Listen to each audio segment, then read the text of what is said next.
Hello guys, welcome to my channel where stories filled with revenge, moral lessons and love are told. If you enjoy what you're about to hear, don't forget to like this video, share it with your friends, and subscribe to the channel so you never miss another story like this. My name is Adrian, and for a long time I thought I had the perfect balance in life. I was young, successful, and finally beginning to reap the rewards of years of sacrifice and long nights building my career as a corporate lawyer. I had also found someone I believed was my match, Clara. She was vibrant, full of energy, ambitious, and on her way to becoming a lawyer herself. When we met, I thought I had found not just a partner, but a woman who would grow with me, stand with me, and love me without question. But what I didn't account for was Mason, her so-called best friend. From the very beginning, Mason rubbed me the wrong way. He wasn't just protective, he was intrusive.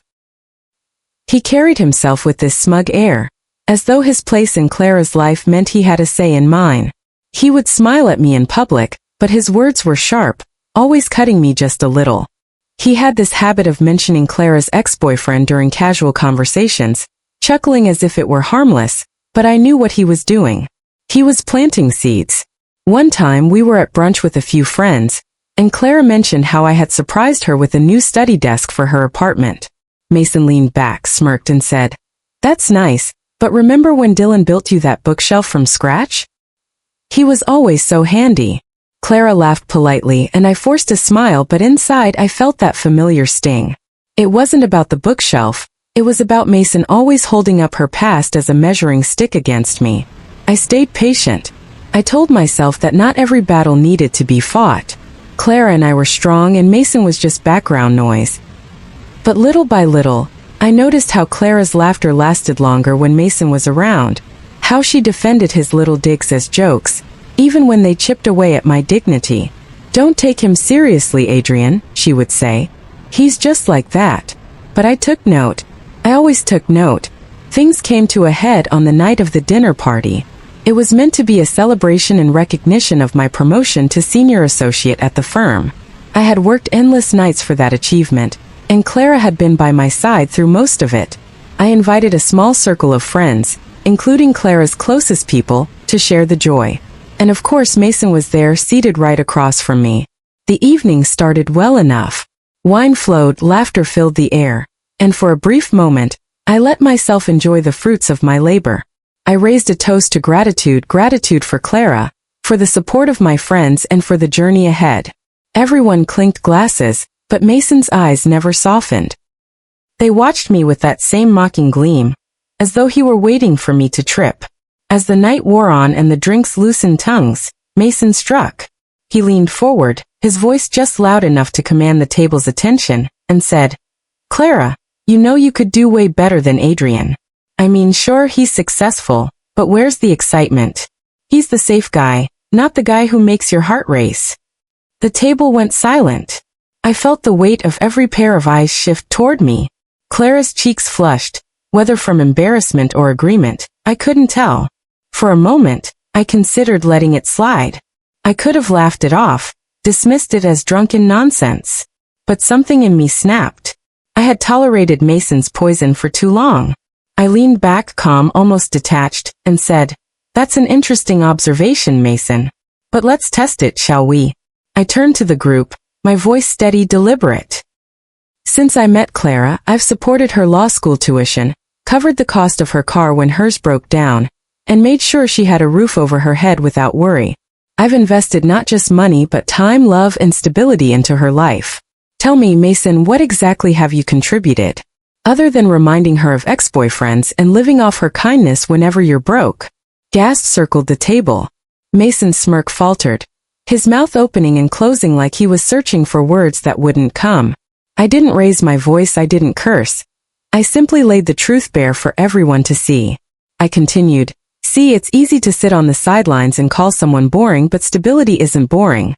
Loyalty isn't boring. Being a man who doesn't run when things get tough isn't boring. It's called commitment." For a moment no one spoke. Even Clara stared at me, her eyes wide with a mix of shock and anger. But I saw something else too, something she probably didn't realize she was showing. She wasn't angry at Mason for the insult. She was angry at me for daring to check him. That realization cut deeper than any of Mason's words ever could. Mason shifted uncomfortably in his chair, muttered something about me being too intense, and reached for his glass. But the damage was done. The room felt split, divided between those who understood my point, and those who felt I had crossed some invisible line. I knew where Clara stood, though. She leaned close to me, her voice sharp and low, and hissed, "You didn't have to humiliate him like that. You need to apologize." Apologize. The word echoed in my chest like a joke with no punchline. I sat there, looking into the eyes of the woman I thought I loved, realizing for the first time that maybe I wasn't her partner, I was her convenience. And her loyalty? It wasn't with me. It never had been. But I didn't argue. I didn't shout. I simply smiled, lifted my glass and said, "If that's how you feel, Clara, then maybe tonight isn't a celebration after all." The silence after those words was deafening. When the dinner ended that night, the air between Clara and me was heavy, almost suffocating. Mason had disappeared quickly, probably embarrassed by how the evening ended, but Clara stayed cold the entire ride home. She didn't look at me, didn't speak, just sat stiff in the passenger seat like she was punishing me with silence. I drove with my hands tight on the wheel, my mind racing.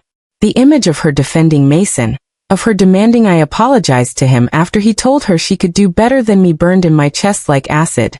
When we reached my apartment, Clara finally turned to me. Her eyes were sharp, lips pressed together.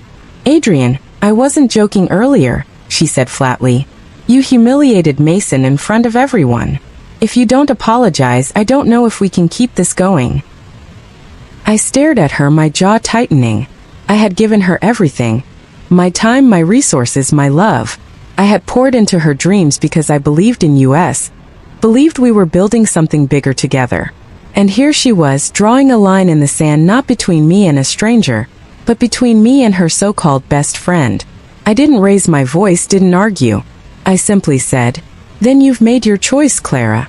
She blinked, confused, as if expecting me to fight for her affection, to beg her not to walk away. But I didn't. I stepped out of the car, walked around, and opened the door for her. She looked at me for a long moment, then got out without another word. I led her upstairs, unlocked the apartment, and held the door open. "You can stay tonight," I said calmly. "But tomorrow I'll pack up your things." Her mouth fell open slightly, and for the first time all night, she looked unsettled. "You can't be serious, Adrian." "I've never been more serious," I replied. Then I shut the door behind me, and went to bed without another word. The next morning, I woke up early, my body fueled by a strange mix of rage and clarity. Clara was still asleep in the bedroom. I quietly gathered boxes and began packing her belongings, clothes, books, and personal items she'd left scattered around the apartment. Each piece I folded or tucked away felt like a step toward reclaiming my dignity. By the time she woke up, most of her things were neatly arranged by the door. She walked out of the bedroom, her hair messy, her face pale, and stopped in her tracks. "You actually did it," she whispered. "Yes," I said simply, sipping my coffee. "I told you I would." Her eyes filled with tears, but I felt no sympathy. For too long, I had compromised myself in the name of love, excusing Mason's disrespect, excusing Clara's silence whenever he crossed a line. Now I saw everything clearly, and she hadn't chosen me. She had tolerated me. And when the moment came to defend me, she sided with him. We didn't argue that morning. She packed what remained, tried to plead with me once or twice, but my silence told her more than words ever could.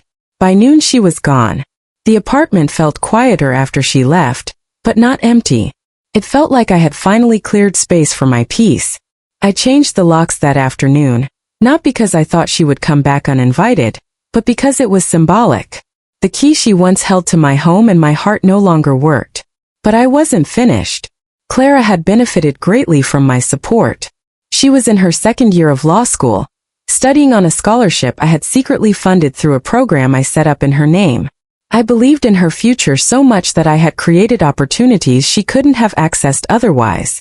On top of that, I had secured her a summer internship at my firm, pulling strings with the managing partner to give her a spot most students would kill for. Now, as I sat alone in my living room, sipping coffee and staring at the city skyline, I thought back to Mason's smirk, to Clara's words, to the betrayal etched into her face when I called her out. And I made a decision. The next day, I called the dean of her law school. My voice was polite, steady.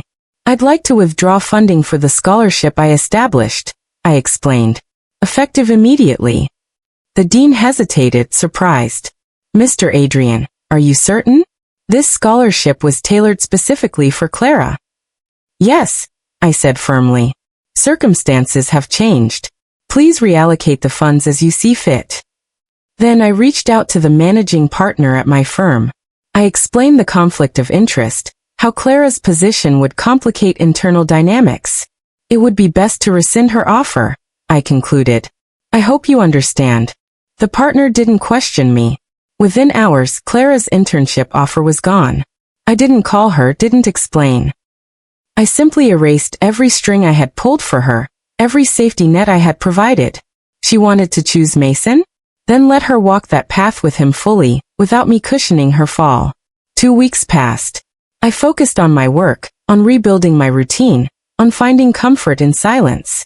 Then one evening, there was a knock on my door. I opened it to find Clara standing there, her eyes swollen from crying, her hands trembling. Mason wasn't with her. She looked smaller somehow, as if life had already begun weighing her down. Adrian, please, she whispered. I made a mistake. I didn't mean what I said. I was scared. I didn't want to lose Mason as a friend, but I never meant to lose you. I studied her carefully. 2 weeks ago, I would have pulled her into my arms, forgiven her, given her another chance. But now, I saw her for who she was. Someone who would always hesitate to choose me when it mattered most. Clara, I said softly, your tuition isn't covered anymore. Your internship isn't secured. Everything I built for you is gone. Because when you chose him, you chose to walk away from all of it.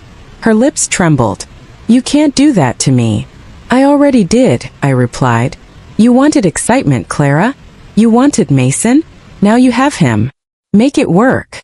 She burst into tears, begging, pleading, but my heart didn't waver. I stepped back, closed the door gently, and leaned against it as her sobs faded down the hallway. That was the last time I ever saw her standing at my door. The weeks that followed were oddly peaceful. For the first time in years, I woke up without tension in my chest, without the gnawing feeling that I was fighting for a love that didn't fight for me. The quiet of my apartment, once something I thought would feel lonely, became a sanctuary. I poured my energy into my work, into late-night strategy sessions at the firm, into gym runs that left me drenched in sweat but clear-headed. It felt like I was rediscovering who I was outside of Clara, outside of the chaos Mason had stirred. But life has a way of revealing the truth about people once you step out of their orbit. News trickled back to me not because I searched for it, but because circles talk. Friends who had once sat at my dinner table began to share whispers. Clara was unraveling. Without the scholarship, tuition notices piled up faster than she could manage. She tried to get loans, but with her financial history, it was nearly impossible. The internship at my firm, which she had boasted about for months, evaporated overnight, leaving her embarrassed in front of her classmates. And Mason? The best friend she had defended so fiercely? He wasn't a knight in shining armor. He was still the same reckless man, hopping between jobs, spending money he didn't have, leaning on Clara more than she could handle. Except now, she didn't have my support to cushion the weight.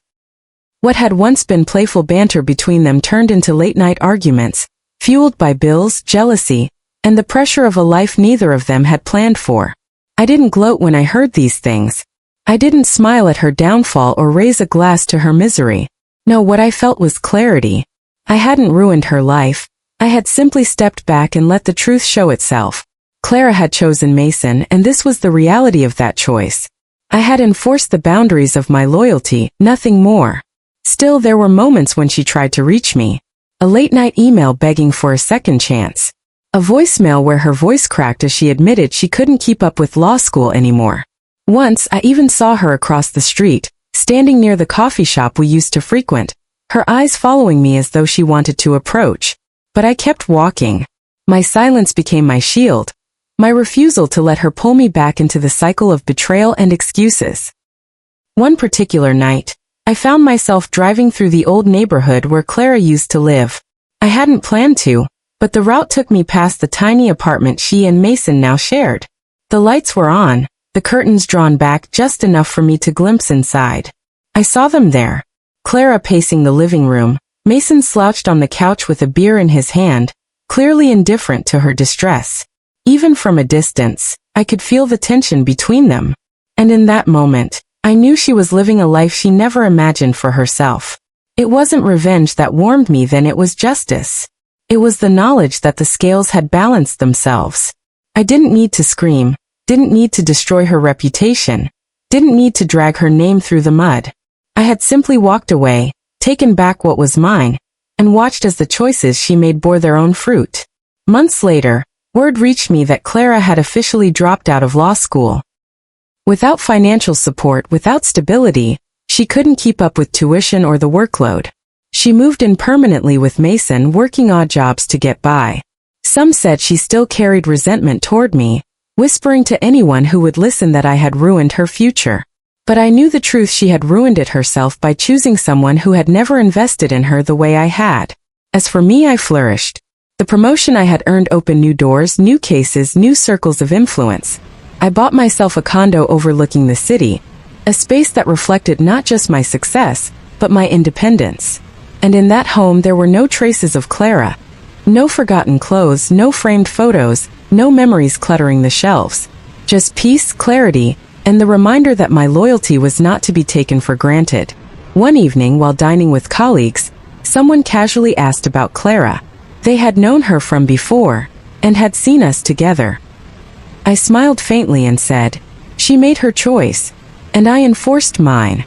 That was all. No bitterness, no gloating, just the truth.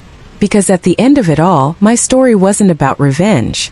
It was about loyalty and understanding that when you give your heart, your time, your resources to someone, you are investing in a contract built on trust.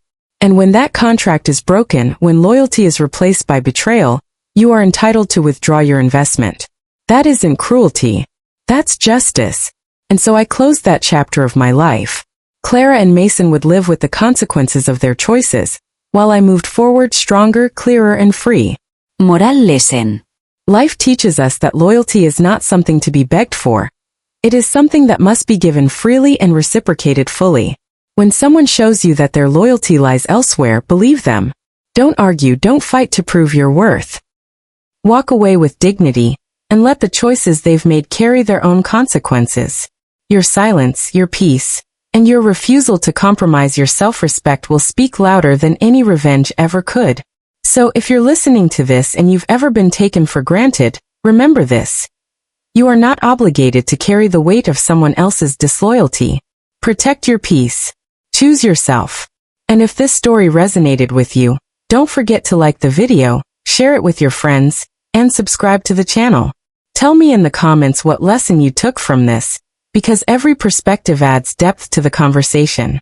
Together, we learn. Together, we grow.